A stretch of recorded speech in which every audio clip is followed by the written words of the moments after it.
하나님은 큰 풍랑 중에 기적을 베풀어 주십니다. 하나님이 함께 하실 때 기적은 계속되죠. 우리에게 기적이 필요하고요. 또 앞으로도 하나님의 기적적인 역사를 계속 일으켜 주시는 것을 우리가 알고 있습니다. 오병이어의 기적에 이어서 이제 예수님이 바다 위를 걸어 오시는 놀라운 기적의 사건이 있는데요. 이건 연결되어 있습니다. 오병이어의 기적을 경험한 사람들이 예수님이 모세가 예언한 선지자라는 사실을 고백합니다. 요한복음 6장 14절을 보시면 그 사람들이 예수께서 행하신 이 표적을 보고 말하되 이는 참으로 세상에 오실 그 선지자라 하더라. 이 표적이 있은 후에는 반드시 예수님이 누구신지를 알고 믿고 고백하는 일이 벌어지는데 예수님은 선지자다 사실을 고백합니다.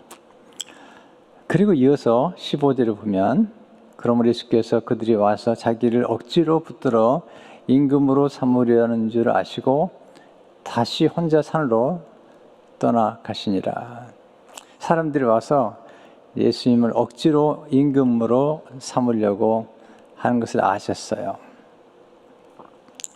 예수님은 임금으로 삼지 않아도 왕이시죠. 만왕의 왕이 되시는데 사람들이 억지로 임금을 삼으려는 것을 아시고 산으로 다시 혼자 떠나시는 것을 보게 됩니다. 예수님이 이 땅에 오셔서 우리에게 보여주실 건 세 가지인데요. 예수님은 선지자시고 또 왕이시고 또 하나 중요한 역할이 있는데 그것은 제사장의 역할이십니다. 이 제사장의 역할의 정점은 십자가거든요. 제사장이 하는 일은 하나님 앞에 예물을 드리는 것입니다.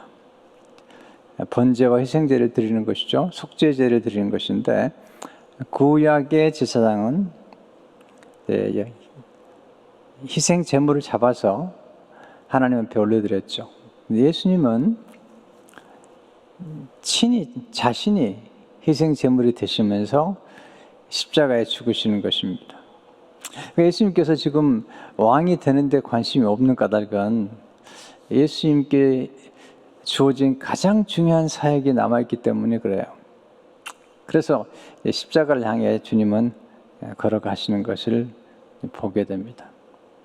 이게 이제 요한복음 6장에서 정점에 이를 때 내 살과 내 피를 먹고 마시는 사람이 영생을 얻게 된다는 말씀은 그런 뜻이에요. 예수님께서 선지자이시죠. 그리고 또한 왕이시죠. 예수님은 제사장으로서 친히 자신이 희생제물이 되시면서 우리를 구원하시는 그것이 이제 구속 사역의 완성이고 예수님의 제2의 창조의 비밀인 것을 보게 됩니다. 예수님께서 혼자 산으로 올라가실 때 제자들은 큰 풍랑을 만납니다. 18절에 보시면 큰 바람이 불어 파도가 일어나더라. 큰 기적 후에 큰 바람이 큰 풍랑을 만난 것입니다. 큰 기적 후에 큰 고난을 제자들이 지금 경험하고 있는 것입니다. 이 말씀 속에서 우리가 만나는 예수님은 어떤 분일까요? 첫째로 예수님은 사명에 초점을 맞춘 삶을 사셨어요. 다섯 번째 지금 표적을 우리가 만나게 되는데요. 사람들이 예수님의 그 놀라운 오병이어의 기적을 보면서 예수님 억지로 임금을 삼으려고 하는 것입니다. 예수님께서 다시 혼자 산으로 가셨다라고 할 때 다시 혼자라는 표현이 굉장히 중요합니다. 왜냐하면 예수님께서 다시 혼자란 말은 이전에도 혼자 산으로 가셨다는 사실을 보여주기 때문이죠. 또 산이라는 표현, 그래서 홀로 있는 그리고 고요한 장소라는 사실을 배우고 있습니다.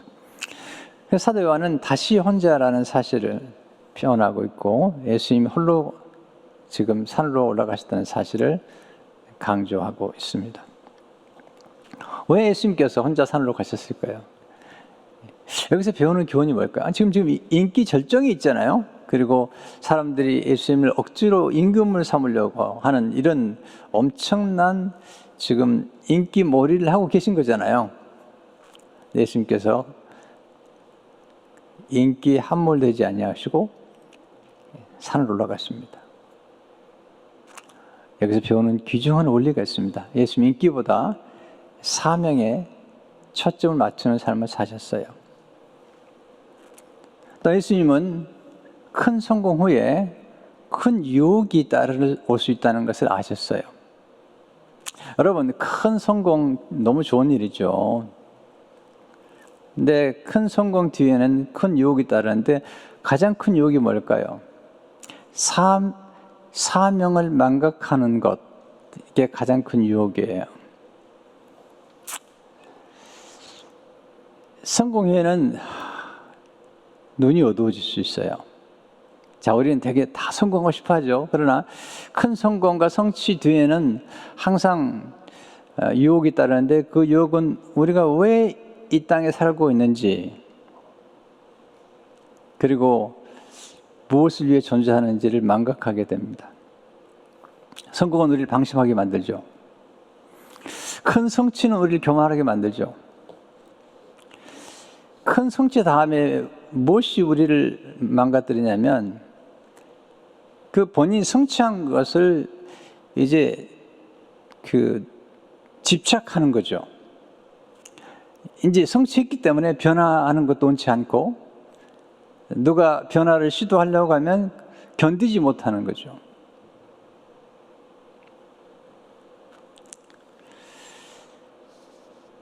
제 생에도 이렇게 어떤 인기라고 할까요? 그런 경험을 한 적이 있습니다. 그것이 얼마나 위험한지. 네, 전 잘 알고 있습니다. 또 경험도 해봤거든요.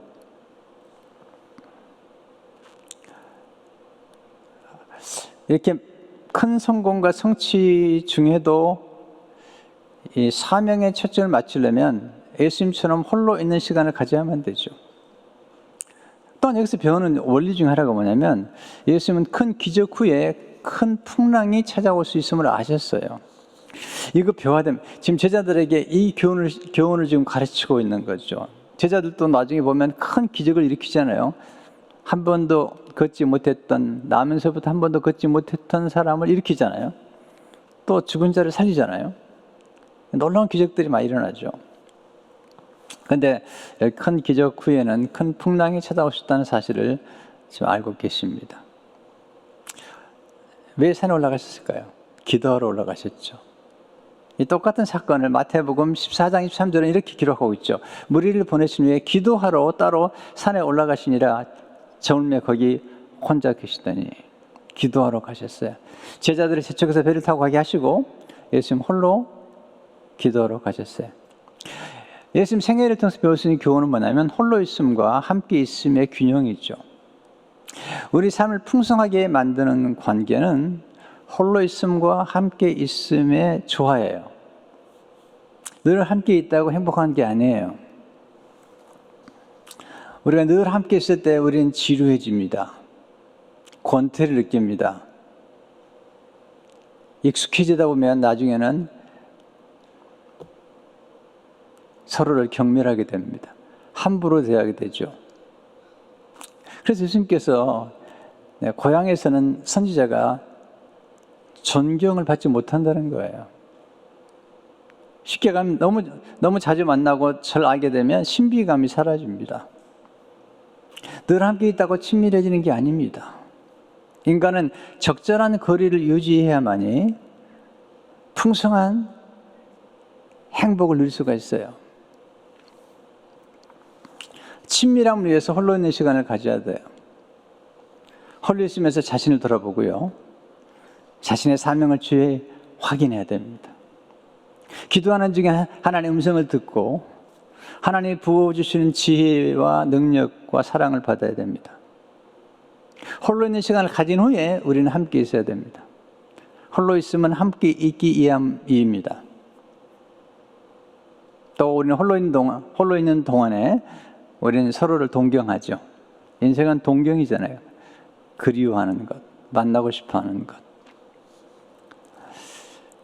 지난 1년 동안에 우리는 떨어졌었죠. 물론 영상으로 보았지만 이렇게 대면하면서 얼굴을 보는 시간은 많지 않았죠. 성도 여러분들은 저를 매주 보셨고 또 토요일 날 제가 말씀 전할 때 저를 보시기도 하셨지만 저는 직접 대면하지 못하기 때문에 성도님들을 많이 그리워했어요. 많이 동경했어요. 좋은 것 같아요. 예. 떨어져 있으면서 우리는 서로를 위해서 기도하게 됐죠. 한 집에 살아도 지혜로운 부부는 서로 홀로 있는 시간을 갖도록 도와주는 거예요.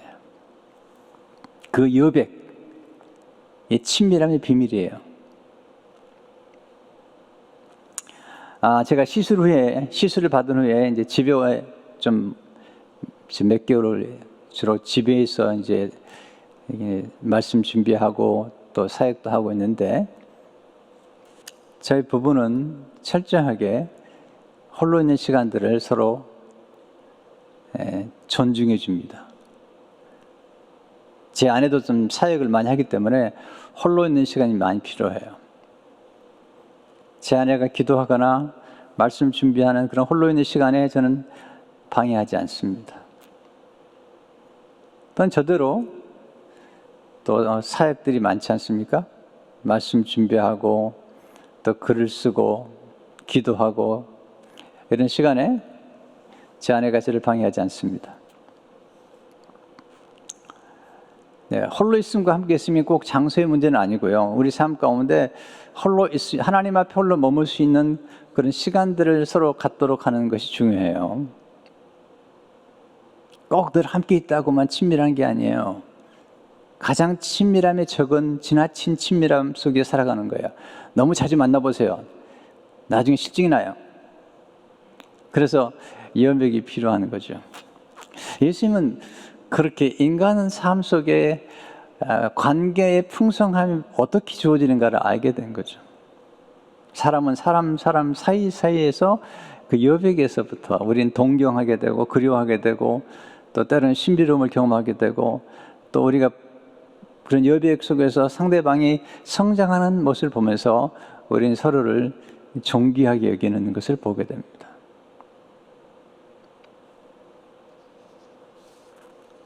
보네퍼가 성도의 교제에서 이렇게 말합니다. 우리는 공동체 안에서만 진정으로 홀로 있는 법을 배울 수 있으며 홀로 있음 안에서만 공동체 안에서 사는 법을 배울 수 있다. 놀라운 통찰이죠. 예수님께서 12제자들과 함께 동행하시고 그래서 홀로 계시고 함께 계시고 그는 이렇게 말하죠. 홀로 있을 수 없는 사람은 공동체를 주의하며 공동체 안에 있지 않은 사람은 홀로 있음을 주의해야 한다. 균형이 필요한 거예요. 예수님께서 지금 엄청난 인기 속에 있을 때 홀로 산으로 다시 혼자 산으로 가서 기도하셨어요. 그렇게 하시면서 주님은 인기를 따라 사는 것이 아니라 사명을 따라 사시는 그런 모범을 우리에게 보여주신 것을 우리가 배우게 되죠. 이 적절한 이 여백 이거 정말 중요한 것입니다. 네. 성도 간에도 마찬가지고 또 결혼 생활의 비밀이에요. 비밀. 지나치게 붙어 있다고 해서 그렇게 행복한 게 아니죠. 네, 적절한 여백을 주고 또 서로가 홀로 있는 시간들을 하나님 앞에 홀로 머무는 시간들을 갖도록 배려해 주는 그런 배려 속에서 서로는 더 친밀한 관계를 갖게 되고 그리고 사랑이 정말 영원토록 지속할 수 있는 그런 관계로 들어갈 수가 있는 것입니다. 두 번째, 예수님은 큰 풍랑 중에 우리를 찾아오신다는 것입니다. 예수님께서 제자들을 지금 가버나움 쪽으로 건너가도록 만드셨을 때 예수님은 큰 풍랑이 일어날 것을 아셨던 것 같아요. 풍랑을 만나잖아요. 16절, 18절을 보게 되면 저울매 제자들이 바다에 내려가서 배를 타고 바다를 건너 가버람으로 가는데 이미 어두웠고 예수는 아직 그들에게 오시지 아니하였더니 큰 바람이 불어 파도가 일어나더라. 여기서 우리를 좀 긴장하게 만드는 단어가 있죠. 저물매. 이미 어두웠고 큰 바람이 불어 파도가 일어나더라. 여기서 배우는 교훈이 있어요. 큰 기적 뒤에 큰 풍랑을 만날 수 있습니다. 우리 인생은 좋은 일과 나쁜 일이 함께 만나 조화를 이룹니다. 좋은 일 끝에 나쁜 일이 찾아올 수 있고 나쁜 일의 끝에 좋은 일이 찾아올 수 있습니다. 하나님은 좋은 일과 나쁜 일을 합력해서 선을 이루십니다. 여러분, 예수 잘 믿어도 좀 어려운 일을 만날 수 있습니다. 나쁜 일을 만날 수 있습니다. 달라스 윌러가 이렇게 얘기해요. 왜 선한 사람들에게 나쁜 일이 일어나는가? 라고 질문한다면 또한 동시에 이런 질문을 해야 된다. 왜 나쁜 사람들에게 좋은 일들이 일어나는가? 왜 나쁜 사람들에게 좋은 일이 그렇게 일어나는가? 이런 질문을 해봐야 됩니다. 하나님의 사람들에게는 사실은 나쁜 일이 아니에요. 큰 풍랑이 오히려 나중에 보면 감사할 일이 되거든요. 그래서 우리 삶 가운데 이렇게 너무 어떤 사건에 너무 결론을 일찍 내리지 않는 게 중요해요. 이 모든 사건 속에 하나님의 섭리가 있다는 사실을 알아야 되죠. 우리는 조금 힘든 일이 만나면 나쁜 일이라고 규정해 버리잖아요. 또 어떨 때 좋은 일이 생기면 이건 정말 막 복이라고 규정해 버리잖아요. 그러지 말라는 거죠. 이 모든 것을 하나님의 손길 아래 맡기는 지혜가 필요한 것입니다. 예수님께서 기도하시면서 제자들이 풍랑 속에서 큰 풍랑 속에서 고통을 당하는 것을 보셨어요. 예수님은 산에 계시고 제자들은 지금 바다를 건너는 거죠. 바다라기보다 호수죠. 그 당시에 이렇게 전기가 있었던 것도 아니고 자연빛에 의해서 지금 보지만 어두워진 거죠. 예수님은 그러나 높은 곳에 계시기 때문에 별빛을 따라 달빛을 따라 보고 계시는 것입니다. 특별히 고난당하는 걸 보고 계신 거죠. 마태복음 14장 24절을 보게 되면 배가 이미 육지에서 술이나 떠나서 바람이 거스름으로 물결로 말미암아 고난을 당하더라. 여기 고난이라는 단어가 나오잖아요. 제자들이 지금 예수님과 함께 있으면서 놀라운 기적을 경험했는데 지금 예수님은 홀로 기도하시는 동안에 제자들은 지금 고난을 당하고 있는 거죠. 요한복음 6장 19절에 보시면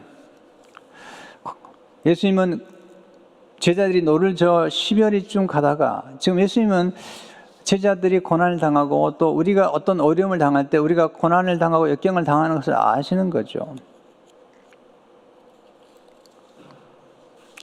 마가복음 6장 48절에 보면 바람이 거스름으로 제자들이 힘겹게 노젓는 것을 보시고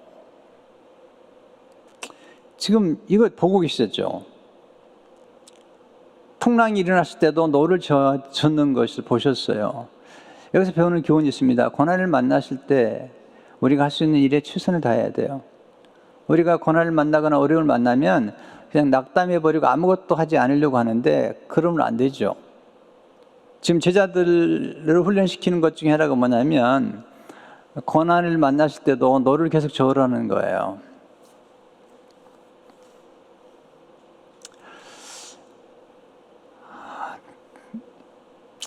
저희 말씀 묵상하고 어젯밤에 묵상을 하는데 다시 오늘 말씀 전하려고 제 생 가운데서 고난 중에도 노를 저었던 것들이 떠오르더라고요. 제가 이제는 성비던 교회에서 큰 풍랑을 만났었어요. 정말 제 인생에 큰 풍랑이었다고 생각했대요. 그러나 그 큰 풍랑 중에도 저는 노를 저었습니다. 내 성경을 암송했거든요. 요한복음을 영어로 한 장 한 장 암송하기 시작했어요. 그 기간 동안에 요한복음을 7장을 영어로 암송했어요. 그리고 계속 말씀을 전했고 새벽마다 무릎을 꿇었어요. 그리고 글을 계속 썼어요. 풍랑 중이었어요. 노를 계속 저었어요.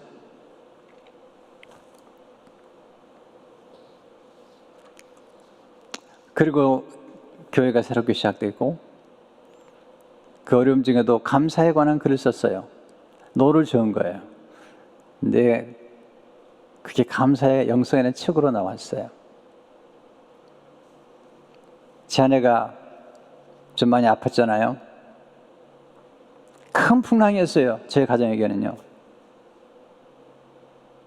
몇 달 동안 새벽 2시면 일어나서 약을 먹고 30분씩 같이 찬송을 불렀어요. 우린 노를 저었어요. 그런 풍랑 중에도 함께 기도하고 그리고 교회 건축은 계속했어요. 한 번도 설교를 놓친 적이 없어요. 노를 계속 저었어요.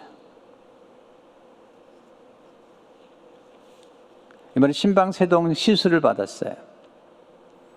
근데 바로 그 무렵에 이번에 출간된 위대한 투자란 책이 준비되고 있었어요.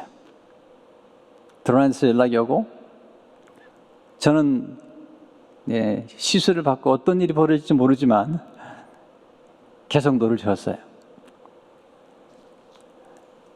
그리고 책을 마무리했어요.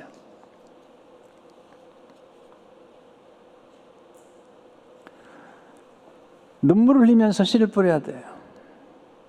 제가 좋아하는 말씀 중 하나가 시편 126편 5절 6절의 말씀이에요. 눈물을 흘리며 씨를 뿌리는 자는 기쁨으로 거두리로다. 울며 씨를 뿌리러 나가는 자는 반드시 기쁨으로 그 곡식단을 가지고 돌아오리로다. 우리가 눈물을 흘릴 때가 있어요. 울 때가 있어요. 그래도 씨를 뿌려야 돼요.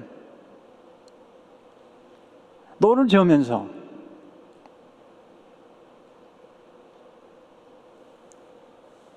제 아내가 울었어요. 눈물을 흘렸어요. 그래도 노를 저었어요. 지난 1년 동안에 팬데믹 기간 동안에 우린 참 어려웠어요. 그러나 저는 노를 저었습니다. 감성서신을 만들었습니다. 목회서신을 성도들에게 보냈습니다. 우리 부목사님들이 같이 노를 저었습니다. 성역 공부를 준비했습니다. 새롭게. 그리고 줌으로 모였습니다. 수요 심화 기도를 하면서 노를 저었습니다. 기도맘 1:1 계속 노를 저었습니다. 이제 대면 예배가 이제 시작되었습니다. 우리 인생에서 힘들고 고난이 찾아옵니다. 그래도 눈물을 뿌리면서 씨를 뿌려야 됩니다. 그냥 있으면 안 됩니다. 예수님께서 십자가에서 돌아가실 때 큰 풍랑을 만나신 것입니다. 그러나 그 풍랑 중에도 예수님께서 강도에게 복음을 증거합니다. 낙원에 있으리라고 말씀하십니다. 그 마지막 순간에도 씨를 뿌리시는 것입니다. 마지막 순간에도 노를 지으신 거예요.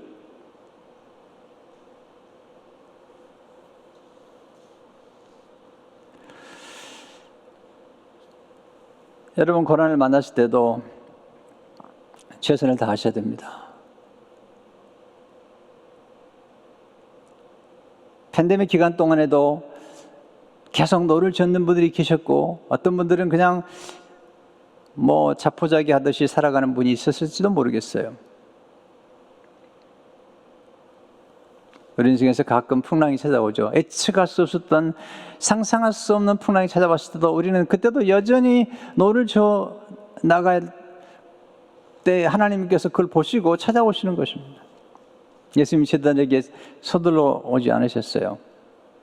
노를 젓는 걸 보시고 지켜보시는 겁니다. 그래, 너희가 인생에서 풍랑을 만날 때도 노를 저 눈물을 흘리면서 씨를 뿌려야 돼. 예수님이 가장 적합한 때에 찾아오셨죠. 19절에 보시면 예수께서 바다 위로 걸어 배에 가까이 오시는 보고 두려워하거늘. 여기서 배우는 교훈이 있죠. 하나님은 가장 적합한 때에 찾아오십니다. 하나님은 가장 적합한 때에 직접 개입하십니다. 여러분, 하나님의 기다리심은 은혜를 베풀기 위해서예요. 우리는 너무 더디 하나님께서 역사하실 때 너무 낙심할 때가 많은데 아니죠. 하나님은 은혜를 베풀기 위해서 극적인 때를 지금 기다리고 계시는 것입니다. 이사야 30장 18절을 보게 되면 그러나 여호와께서 기다리시나니 이는 너희에게 은혜를 베풀려 하시며 일어나시리니 이는 너희를 긍휼히 여기려 하심이라. 대저 여호와는 정의의 하나님이십니다. 그를 기다린 자마다 복이 있도다. 하나님의 기다리심은 은혜를 베풀기 위한 거죠. 제자들이 힘들었겠죠. 우리도 힘들죠. 큰 풍랑을 만나고 어려움을 겪을 때 왜 주님이 이렇게 더디 역사하시는가. 예수님께서 급하면 그냥 순식간에 개입을 하시잖아요. 밤 사경에. 마태복음 14장 25절 16절을 보게 되면 밤 사경에 새벽 3시에요. 예수께서 바다 위로 걸어서 제자들이 오시니 제자들이 그가 바다 위로 걸으시는 보고 놀라 유령이라 하며 무서워하여 소리 지르거늘. 얼마나 놀랐겠어요. 네, 주님께서 말씀하시죠. 20절에 보면 이르시되 내니 두려워하지 말라 하신데 세 번 여기 보니까 나다 두려워하지 말아라. 여기 내니라는 말이 굉장히 중요해요. 나다라는 말이 중요해요. 나다. 이것은 출애굽기 3장 14절에서 하나님께서 모세에게 이름을 가르쳐 주죠. 나는 스스로 있는 자 아니라 I am who I am. 이 말씀이 70인역 헬라어로 번역될 때 에고 에이미로 번역이 됐어요. 나다란 말이에요. 예수님께서 하신 말씀. 제자들에게 예수님께서 나다라고 할 때 에고 에이미라는 말을 들었을 때 이건 너무 충격적인 얘기인 거예요. 왜? 구약의 여호와의 이름인데 예수님이 여호와세요. 나다. 나는 스스로 있는 자라는 사실을 말씀하고 계세요. 예수님은 스스로 영존하시는 분이세요. 영원한 현재이시죠. 예수님은 바다를 다스리시는 창조주 하나님이십니다. 예수님 모든 만물을 다스리시는 진정한 왕이시죠. 예수님이 찾아오시면 풍랑은 잠잠게 되죠. 21절을 보세요. 이에 기뻐서 배로 영접하니 배는 곧 그들이 가려던 땅에 이르렀더라. 예수님이 함께 하실 때에 목적지에 이르게 됩니다. 우리 예수님 만나기 전까지는 목적을 몰라요. 저도 몰랐어요. 예수를 만난 다음에 목적지를 발견하는 거죠. 사명을 발견하는 거죠. 살아야 될 이유를 발견하는 거예요. 예수님 영접할 때 우리는 삶의 목적을 발견하게 됩니다. 예수님 영접할 때 우리가 살아야 할 이유를 발견하게 됩니다. 예수님과 동행할 때 우리가 가야 할 궁극적인 목적지에 이르게 됩니다. 제가 좋아하는 말씀 가운데 시편 107편 30절 말씀. 저희가 평안함을 인하여 기뻐하는 중에 여호와께서 저희를 소원의 항구로 인도하신도다. 어머니 집에 가시면 시편 107편을 읽어보세요. 거기 광풍이 일어납니다. 큰 바닷물길이 일어납니다. 그들이 하늘로 솟구쳤다가 깊은 곳으로 내려가는 이런 엄청난 일들이 벌어집니다. 근데 하나님이 개입하셔서 소원의 항구로. 우리 인생의 마지막 소원의 항구는 어딜까요? 천국이죠. 우리 이 땅에 사는 동안에 천국을 경험하지만 우리 땅을 떠나게 될 때 영원한 우리의 목적지, 고향, 천국에 이르게 되죠. 세 번째, 가장 중요한 일은 영생의 말씀이신 예수님을 믿는 것입니다. 예수님이 바다 위로 걸어오시는 것은 딱 한 번뿐이에요. 근데 예수님께서 바다 위로 걸어오실 때 마태복음 14장에 보게 되면 베드로가 바다 위로 걸어가기를 원하죠. 예수님께서 걸어오라고 그러죠. 예수님 바라보면서 바다 위로 걸었던 베드로가 갑자기 풍랑을 보고 바다 속으로 빠져 들어갑니다. 예수님께서 손을 내밀어서 그를 붙잡아 주시고 베드로와 함께 바다 위를 걸어서 다시 배로 들어갑니다. 베드로가 바다 위를 걸은 이 경험은 놀라운 경험인데, 더 놀라운 사실은 바다 위로 걸었던 그 경험을 베드로가 그날 이후로 자랑한 적이 한 번도 없다는 것입니다.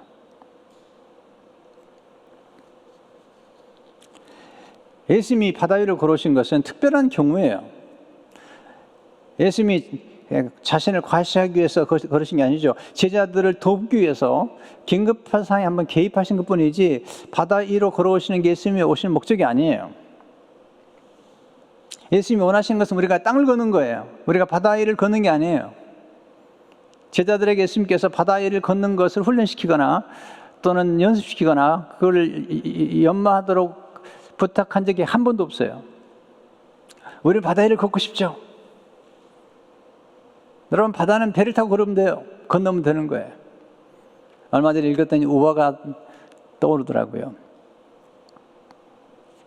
어떤 한 제자가 자기 스승을 찾아갔습니다. 스승님, 제가 드디어 놀라운 걸 깨우쳤습니다. 스승이 묻습니다. 뭔데? 제가 드디어 이 겐지즈강, 인도의 겐지즈강, 제가 바다 위를 걷게 되었습니다. 이 강을 건너게 되었습니다. 18년 만에 제가 드디어 강을 건너게 되었습니다. 스승이 묻습니다. 그 강을 건너는데 뱃삭이 얼마인가?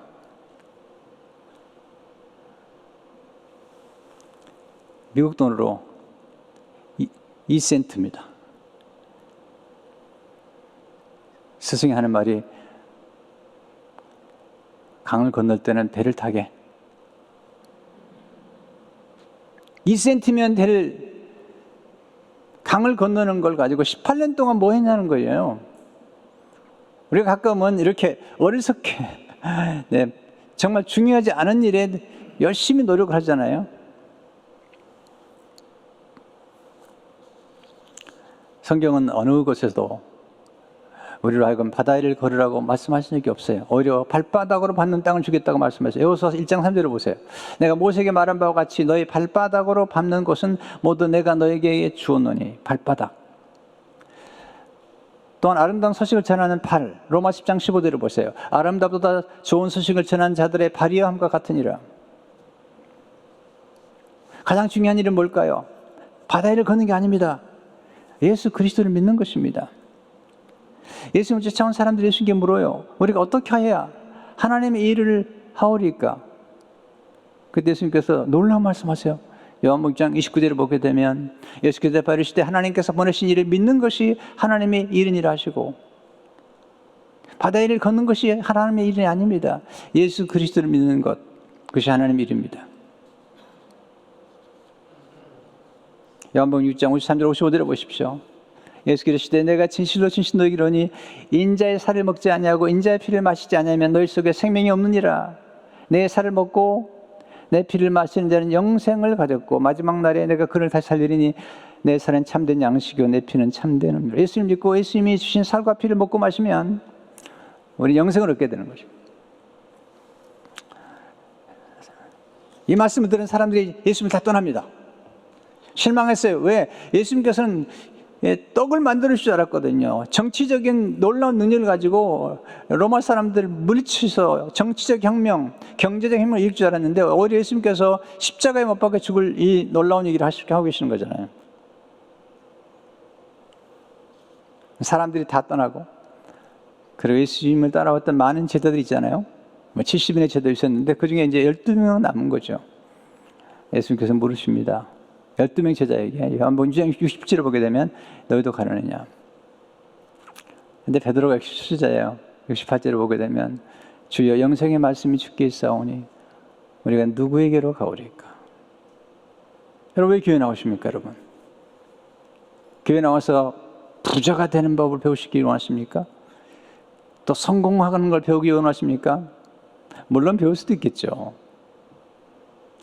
위대한 일을 성취하는 걸 배우기 원하십니까? 물론 그럴 수 있습니다.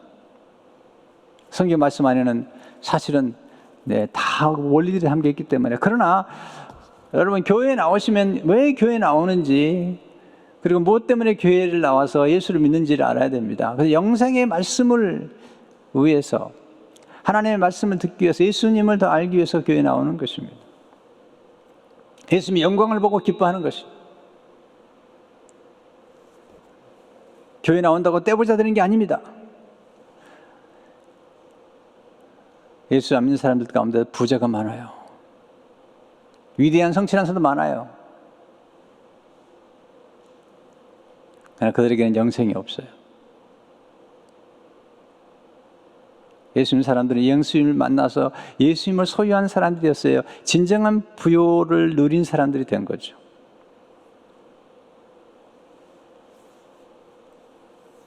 참 세월이 빨리 흘러가요. 지금 7번의 기적 말씀을 준비하는 중에 벌써 5번째잖아요. 이제 2번 끝나면 또 다른 말씀이 이제 준비해야 되는데, 여러분은 앉아서 들으니까 너무 좋으시겠어요.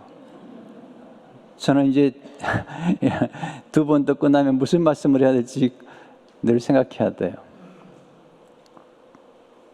하나님 제 마음속에 주신 메시지가 있어요. 예수님의 영광이에요.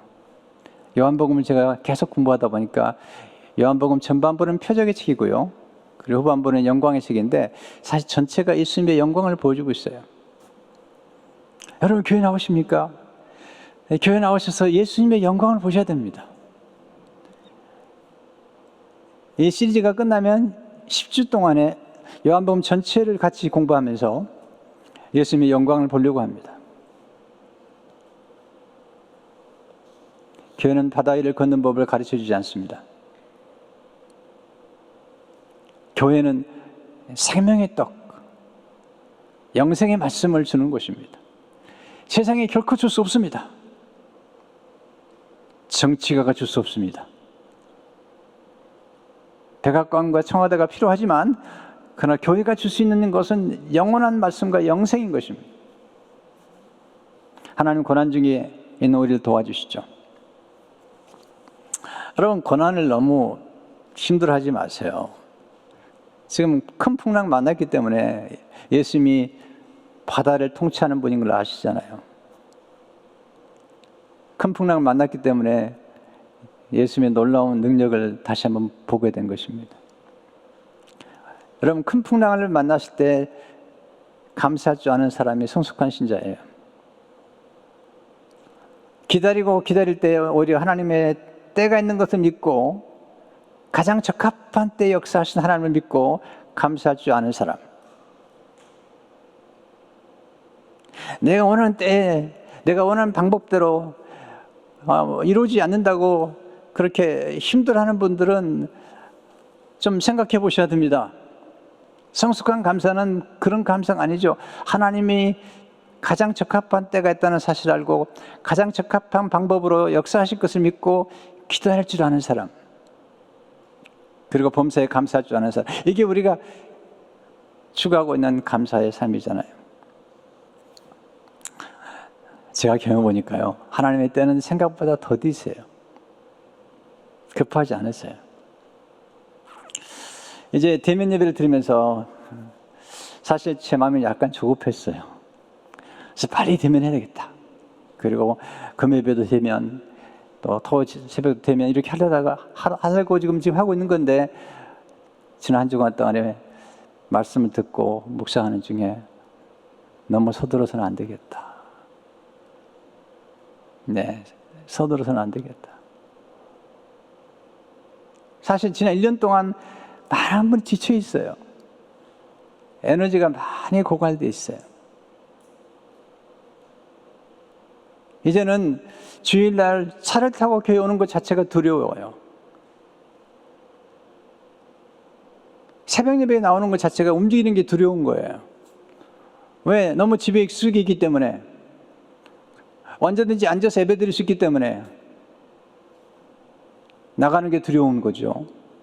그러게 1년을 살았는데 갑자기 여러분들이 움직이는 게 쉬울 것 같아요?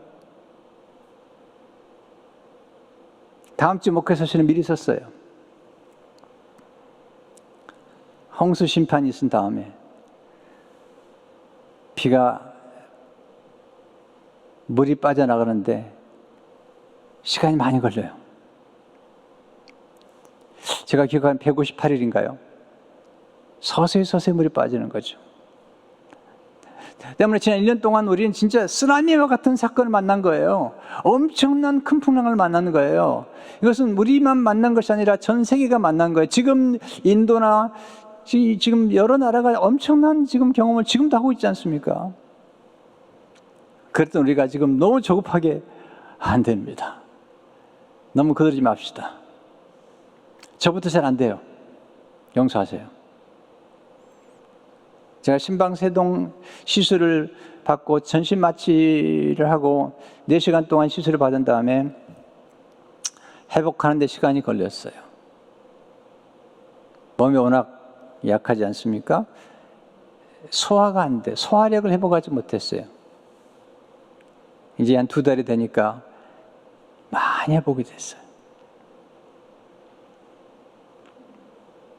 2달이 걸려요. 이 텍스트 2 months.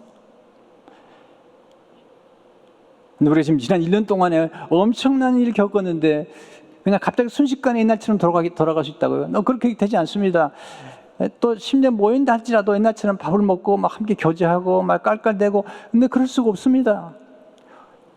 혼돈스러울 겁니다.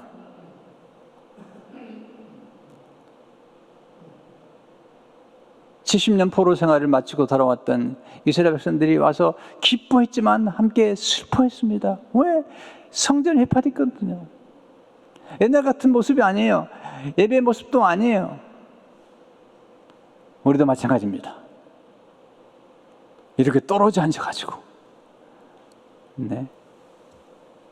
꽉 찼던 예배의 모습이 아니잖아요.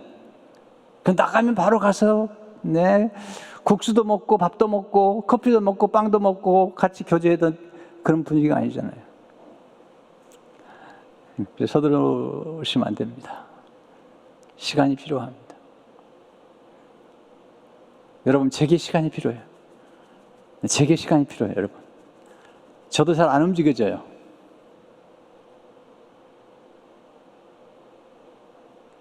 그러나 기다리면 반드시 적합한 때가 온 걸 믿으시기 바랍니다. 사실 이 말씀의 결론은 마태복음 14장 33절에 나오죠. 배 있는 사람들이 예수께 절하며 이르되 진실로 하나님의 아들이소이다 하더라. 이 풍랑의 놀라운 결론은 뭐냐면 예수님이 하나님의 아들이심을 믿는 거죠. 예수님이 하나님의 아들이심을 아는 거죠. 하나님이시다는 거죠. 예수님께서 풍랑을 잔잔케 하시는 거죠. 성도 여러분, 혹시 여러분 가운데 큰 풍랑을 통과하는 분이 계십니까? 그래도 노를 저으세요. 기도하셔야 돼요. 찬송하셔야 돼요. 새벽 2시에 일어나가지고 찬송하고, 그리고 노를 저으셔야 돼요. 줌으로 들어가서 성경 공부하셔야 돼요. 또 책도 보셔야 돼요. 그러면 하나님께서 때가 되실 때에 그 모든 걸 쓰세요. 사용하세요. 눈물을 흘릴 때도 씨를 뿌리셔야 돼요. 여러분이 고통 중에 계신 분들이 계세요. 소중한 것을 상실한 분도 계세요. 눈물을 흘리실 거예요. 그래도 씨를 뿌리셔야 돼요. 그러면 기쁨으로 거두게 돼요. 하나님 하신 일입니다. 예수님만이 우리의 왕이십니다. 우리의 하나님이십니다. 우리의 영광이십니다. 예수님만의 모든 것이 있습니다. 그리고 예수님이 주신 지혜, 예수님이 보여주신 그 지혜를 따라서 승리하시기를 예수님 이름으로 축원합니다. 하나님 아버지, 오늘 주시는 말씀으로 양식을 삼고 하나님이 기뻐하는 삶, 풍랑 중에도 노를 젓고 풍랑 중에도 인내함으로 하나님이 개입하시고 하나님이 가장 적합한 때에 적합한 방식으로 찾아오실 그때를 기대하며 낙심하지 않게 하시고 하나님의 놀라운 소망을 품고 살아가는 우리 모두가 되도록 역사해 주옵소서. 예수 이름으로 기도하옵나이다.